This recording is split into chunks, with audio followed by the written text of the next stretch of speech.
사무엘하 13장 마지막에 보면 38절 39절에서 압살롬은 도망쳐 그슬로 간 뒤 그곳에서 3년을 지냈습니다. 암논의 죽음에 대한 마음이 아물자 다윗 왕은 압살롬이 몹시 보고 싶어졌습니다. 라고 기록되어 있어요. 암논이 죽은 지 3년이 지났고 압살롬이 이제 유배간 지 그 정도 시간이 된 거죠. 그렇게 되고 사무엘하 14장은 이렇게 시작해요. 1절에서 스루야의 아들 요압은 왕이 압살롬에게 마음을 쓰고 있다는 것을 알았습니다. 이 13장 마지막과 14장 1절의 본문을 보면 다윗이 압살롬을 완전히 용서하고 압살롬을 그리워했다, 연정을 다시 느끼고 있었다, 이렇게 우리말로 번역이 되는데 이 원문을 보면 조금 다른 해석도 가능해요. 여기 1절에서 압살롬에게 마음을 쓰고 있다라고 할 때 이 마음을 쓰다, 이게 개역개정에서는 마음이 향하다라고 번역되어 있는데 이 마음이 향하다, 마음을 쓰다라고 번역된 이 R이란 동사는, 그러니까 전치사는 무엇에 대항하다라는 것으로도 해석이 가능해요. against란 뜻이죠. 그러니까 여전히 다윗 왕은 압살롬에게 그 마음을 쓰고 있었는데 그 마음이 압살롬을 아직 용서하지는 못한 그 대항하는 마음이 있었다라고도 해석이 가능한 거예요. 그러니까 다윗은 여전히 압살롬에게 불편한 마음을 가지고 있었다고 보는 게 더 적절하지 않은가 싶기는 합니다. 왜냐하면 사무엘하 14장에도 보면 24절에 그러나 왕이 말했습니다. 그를 자기 집으로 보내라. 그가 내 얼굴은 볼 수 없다. 그래서 압살롬은 왕의 얼굴을 보지 못하고 그냥 집으로 돌아갔습니다. 28절에도 보면 압살롬은 예루살렘에서 만 2년을 살았지만 왕의 얼굴을 보지 못했습니다. 그러니까 여전히 그 돌아온 압살롬을 대하는 다윗 왕의 행동을 보면 압살롬에 대한 그 불편한 마음이 가시지 않았다라는 것을 성경은 기술해 놓고 있어요. 자신의 아들 암논을 죽인 압살롬, 시간이 지나서 그 압살롬에 대한 분노는 조금 누그러들었을지 모르지만 여전히 그 압살롬의 행위에 대해서는 완전히 용서가 되지 않는 그런 다윗 왕의 모습을 성경을 통해서 볼 수 있는 거죠. 그런데 이 상황을 계속해서 옆에서 관찰하고 보고 있었던 요압이 다윗의 그런 모습을 보면서 엉뚱한 행동을 하나 합니다. 2절 이하에 보면 그래서 요압은 드고아의 사람을 보내 그곳에 사는 지혜로운 여자를 불러 그 여자에게 말했습니다. 너는 초상당한 여인처럼 꾸며 상복을 입고 기름을 바르지 말고 죽은 사람을 두고 오랫동안 슬픔으로 지낸 여자처럼 행동하여라. 그러고 나서 왕께 가서 이러이러한 말을 하여라. 왕이 시키지도 않았어요. 그리고 옳은 방법도 아니에요. 그리고 사실도 아니에요. 지금 거짓을 꾸미고 있는 거고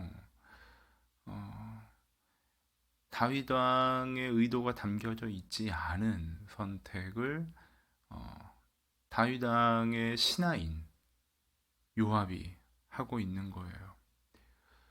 여기서 요압이 왜 이런 선택을 했는지, 왜 과부처럼 지내는 것처럼 행동하게 했는지, 왜 아들들이 싸워서 한 명이 죽었다라고 거짓말을 하게 했는지 그 의도가 선명하진 않아요. 그러나 요압에 대한 성경의 묘사를 관찰한다면 많은 경우에 요압은 다윗 왕에게 필요한 신하로서 군대 장관으로서 있었지만 적지 않게 자신의 유익을 위해 선택해 왔던 사람이라는 것을 성경은 우리에게 보여주고 있고 또 왕의 통제를 벗어나 자신의 신념대로 행동했던, 그래서 나중에 다윗 왕의 왕위가 솔로몬에게 승계되는 당시에 요압은 다윗 왕의 뜻을 따르지 않는 그런 모습을 보이기도 하죠. 어, 요압은 아마도 자신의 어떤 정치적 이익을 위해서 이런 행동을 하지 않았을까 예상됩니다. 그런데 그 요압의 선택이 무엇이냐 하면 드고아의 사람을 보내 여자를 불렀대요. 지혜로운 여자를 불렀대요. 참 말이라는 게 단어라는 게 얼마나 오용되기 쉬운가라는 생각이 들어요.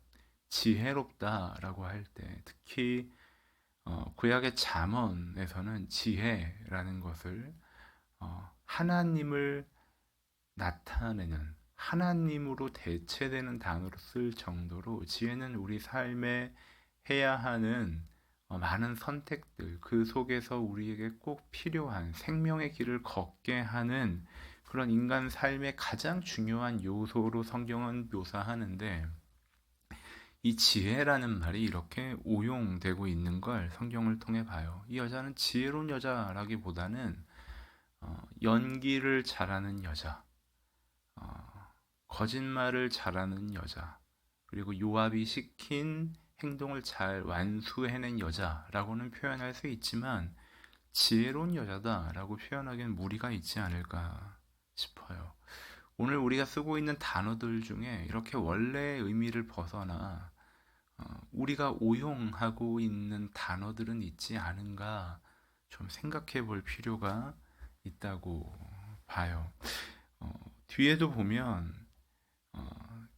그 과부처럼 행동하고 아들들 중에 한 명이 죽었는데 그 남은 한 명까지 친척들이 와서 죽이려고 한다라고 거짓말했던 그 여인을 안심시키려고 다윗이 11절에 보면 이런 얘기를 합니다. 여호와께서 살아계심을 두고 맹세하는데 내 아들의 머리털 하나라도 땅에 떨어지는 일이 없을 것이다. 어떤 의도에서 이런 말을 했는지는 우리가 쉽게 상상할 수 있죠. 너의 아들이 안전할 거다. 그 말을 하고 싶었던 거예요. 그런데 다윗이 뭐라고 얘기를 하냐 하면 너의 아들의 머리털 하나라도 땅에 떨어지는 일이 없을 거다라고 얘기해요. 좀 지나친 접근이다라고 볼 수도 있겠지만 이 말은 거짓말이죠. 다윗이 어떻게 인간에게 하루 50번 이상 그 머리카락이 탈락하고 떨어지고 다시 생기는데 다윗이 어떤 방법으로 대체 무슨 수로 그 아들의 살아남은 한 명의 아들의 머리털 하나도 땅에 떨어지지 않게 하겠어요. 우리는 언어를 있는 그대로 담백하게 표현하는 방식을 잃어버린 게 아닌가 싶어요. 이게 고대 사회에서도 이런 일이 있었고 지금은 좀 더하지 않나라는 생각이 드는데 우리는 말을 크게 하죠. 말을 강하게 하죠. 그래서 자신의 진심을 드러내 보이고 싶어 하죠. 그런데 생각해 보세요. 우리가 말을 크게 하고 강하게 한다고 해서 진심이 전달되는 게 아니라 진심이라는 건, 사실이라는 건 우리의 반복된 행동, 말을 한 그 주체의 어떤 결정, 그리고 그 결정한 이의 의지가 담긴 반복된 행동을 통해 신뢰가 생기는 거지. 말을 어떻게 한다고 해서 그 사람에게 그 신뢰가 생기는 건 아니거든요. 그런데 인생을 살아내는 건 더디고 어려우니까 가장 쉬운 방법, 말을 크게 하는 거. 그리고 좋은 말을 가져다가 오용시키는 것으로 우리는 우리의 중심을 드러내 보이고 싶어 하는 그런 어떤 유혹을 받고 있는 게 아닌가 싶은 거죠. 우리가 흔히 교회에서도 많이 쓰는 표현이에요. 예배에 목숨을 건다. 전 그런 말이 좀 덜 쓰였으면 좋겠어요. 나의 생명을 들여 주님을 사랑합니다. 물론 우리에게 그런 고백과 결단을 하고 또 고백하는, 선포하는 시간이 필요하겠죠. 그러나 더 많은 경우에는 정말 나의 생명을 들여 주님을 경배합니다. 예배합니다. 라고 말을 하기보다는 실제 나의 선택에서 반복되는 행동으로 내가 하나님 앞에 내 시간을, 내 위치를, 내 중심을, 나의 가진 것을 어떻게 드리고 있는지, 어떻게 사용하고 있는지를 반복적으로 자기 스스로와 주변의 사람들이 보면서 알게 되는 거지, 스스로 경험하게 되는 거지, 말을 크게 한다고 해서 우리가 우리의 중심을 만들어낼 수는 없는 거거든요. 예배에 목숨을 건다고 하지만 우리는 어떤 예배들 속에서는 우리의 중심을 다 드리지도 못하고 그저 앉아 있다가 오는 예배가 얼마나 많은가요? 또 여러 가지 이유로 그 예배보다 다른 것을 선택할 때는 또 얼마나 많이 있나요? 성경은 이런 우리의 연약한 모습을 있는 그대로 다 드러내놓고 있어요. 지혜로운 여자라고 말했지만 연기를 잘하고 거짓말을 잘하는 여자가 지금 사무엘하 14장에 나타나고 있고, 그 여인의 거짓말조차 분별하지 못하는 그 당시의 최고 권위자 다윗. 이미 앞에서 사무엘하 13장에서도 보았지만 다윗은 그 아들들 간의 분쟁 속에서 전혀 그 문제를 조율해내지 못해요. 치리하지 못해요. 그 왕에게도 우리가 그렇게 위대한 위인, 신앙의 어떤 거장으로 봤었던 다윗조차도 자신의 삶에 적절한 선택들을 하지 못하는 걸 성경은 여과 없이 우리에게 보여주고 있어요. 우리 중 누구도, 저를 포함한 우리 중 누구도 하나님 앞에, 사람들 앞에 온전한 모습으로 매번 자신을 증명할 수 없어요. 우리가 분별력을 잃는 그 순간, 우리가 하나님 앞에 엎드리지 않는 그 한날, 우리는 누구나 지금 이때의 다윗처럼 그렇게 모범적인 신앙의 모습을 오랫동안 누적시켜 왔음에도 그 아들들, 왕자들 간의 갈등을 적절히 해결하지 못하고 치리하지 못하고 자신의 신하인 요압 장군의 그 간사한 계략에, 그 얄팍한 계략에 속아서 한 여인의 입에서 나오는 말이 진실인지 거짓인지 구분조차 하지 않고 확인도 하지 않고 자기가 왕의 권위를 가졌다는 것으로 크게 강하게 이야기하는 것으로 자기의 진심을 드러내 보이고자 하는 이 다윗의 연약함이 우리 모두에게 있는 거죠. 교회 안에 얼마나 많은 사실이 아는 말들이 있는지, 그리고 우리는 얼마나 한편의 이야기만을 듣고 우리의 행동을, 우리의 신뢰를 결정해 버리는지 모르겠어요.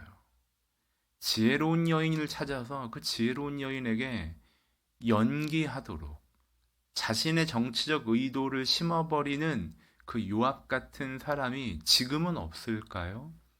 자신의 의도와 욕심을 따라서 거짓을 만들어내는 사람이 얼마나 많은가요? 그런 얼마나 많은 말들이 매스컴을 통해, 또 카카오톡 같은 그런 메신저를 통해 우리에게 전달되고 있나요? 그런데 그런 상황에서 어쩌면 우리도 다윗처럼 그것이 사실인지 아닌지 구분조차 하지 않고 자신의 감정이 끌리는 대로 나는 진정 과부입니다 말하는 그 여인의 말에 14장 5절에 보면 저는 불쌍한 과부입니다 라고 하잖아요. 이 개역 개정에 보면 저는 진정 과부입니다 이렇게 나오거든요. 그 여인의 말에 자신의 감정이 끌려서 사실인지 아닌지 판단조차 하지 않고 찾아보지도 않고 그저 자신의 정서대로 행동하고 결정하는 다윗과 같은 모습이 우리에게는 있지 않을까요? 이런 엉뚱하게 벌어지는 상황 속에 하나님의 백성들은 자신의 위치를 정하는 거예요. 내가 어떻게 살아야 하는지, 내가 어떻게 이 시대를 분별해야 하는지, 그리고 오늘 내가 들은 말 중에 사실이 무엇인지, 지금 내가 바른 판단을 하고 있는지. 다윗이 바른 판단을 하고 있었다면 요압이 이렇게 거짓말을 할 필요도 없겠죠.